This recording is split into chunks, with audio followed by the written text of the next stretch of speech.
I am Ra. I greet you in the love and in the light of the one infinite Creator. We communicate now. Question 31.2. Questioner, could you define sexual energy transfer and expand upon its meaning, please? Answer, I am Ra. Energy transfer implies the release of potential energies across, shall we say, a potentiated space. The sexual energy transfers occur due to the polarizations of two mind, body, spirit complexes, each of which have some potential difference one to the other. The nature of the transfer of energy or of the blockage of this energy is then a function of the interaction of these two potentials. In the cases where transfer takes place, you may liken this to a circuit being closed. You may also see this activity, as all experiential activities, as the Creator experiencing itself. Question 31.3. Questioner, could this then be the primal mechanism for the Creator to experience itself? Answer, I am Ra. This is not a proper term. Perhaps the adjectives would be, one appropriate, way of the Creator knowing itself, for in each interaction, no matter what the distortion, the Creator is experiencing itself. The bisexual knowing of the Creator by itself has the potential for two advantages. Firstly, in the green ray activated being there is the potential for a direct and simple analog of what you may call joy, the spiritual or metaphysical nature which exists in intelligent energy. This is a great aid to comprehension of a truer nature of beingness. The other potential advantage of bisexual reproductive acts is the possibility of a sacramental understanding or connection, shall we say, with the gateway to intelligent infinity, for with appropriate preparation, work in what you may call magic may be done and experiences of intelligent infinity may be had. The positively oriented individuals concentrating upon this method of reaching intelligent infinity, then, through the seeking or the act of will, are able to direct this infinite intelligence to the work these entities desire to do, whether it be knowledge of service or ability to heal or whatever service to others is desired. These are two advantages of this particular method of the Creator experiencing itself. As we have said before, the corollary of the strength of this particular energy transfer is that it opens the door, shall we say, to the individual mind, body, spirit complex's desire to serve in an infinite number of ways another self, thus polarizing towards positive. Question 31.4.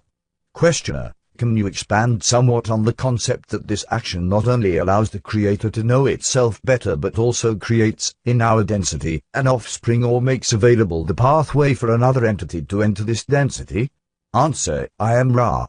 As we have previously said, the sexual energy transfers include the red ray transfer which is random and which is a function of the second density attempt to grow, to survive, shall we say. This is a proper function of the sexual interaction.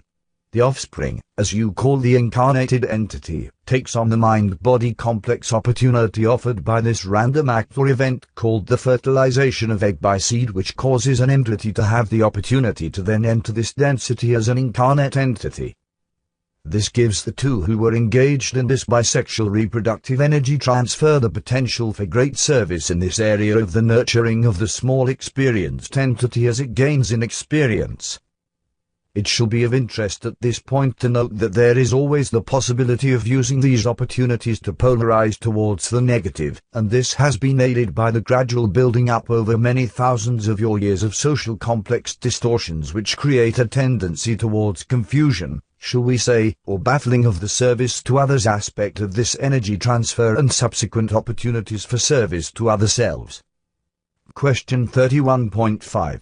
Questioner, if a sexual energy transfer occurs in green ray, and I am assuming in this case that there is no red ray energy transfer, does this mean it is impossible for this particular transfer to include fertilization and the birthing of an entity? Answer, I am Ra. This is incorrect. There is always the red ray energy transfer due to the nature of the body complex. The random result of this energy transfer will be as it will be, as a function of the possibility of fertilization at a given time in a given pairing of entities, each entity being undistorted in any vital sense by the yellow or orange ray energies, thus the gift, shall we say, being given freely, no payment being requested either of the body, of the mind, or of the spirit. The green ray is one of complete universality of love. This is a giving without expectation of return. Question 31.6. Questioner: I was wondering if there was some principle behind the fact that a sexual union does not necessarily lead to fertilization. I'm not interested in the chemical or physical principles of it. I'm interested in whether or not there is some metaphysical principle that leads to the couple having a child or not, or is it purely random? Answer: I am Ra. This is random within certain limits. If an entity has reached the seniority whereby it chooses the basic structure of the life experience, this entity may then choose to incarnate in a physical complex which is not capable of reproduction. Thus we find some entities which have chosen to be unfertile. Other entities, through free will, make use of various devices to ensure non-fertility. Except for these conditions, the condition is random. Question 31.7. Questioner: Thank you. In the previous material you mentioned magnetic attraction. Would you define and expand upon that term? Answer: I am Ra. We use the term to indicate that in your bisexual natures there is that which is of polarity. This polarity may be seen to be variable according to the, shall we say, male-female polarization of each entity, be each entity biologically male or female. Thus you may see the magnetism which two entities with the appropriate balance, male-female versus female-male polarity, meeting and thus feeling the attraction which polarized forces will exert one upon the other. This is the strength of the bisexual mechanism.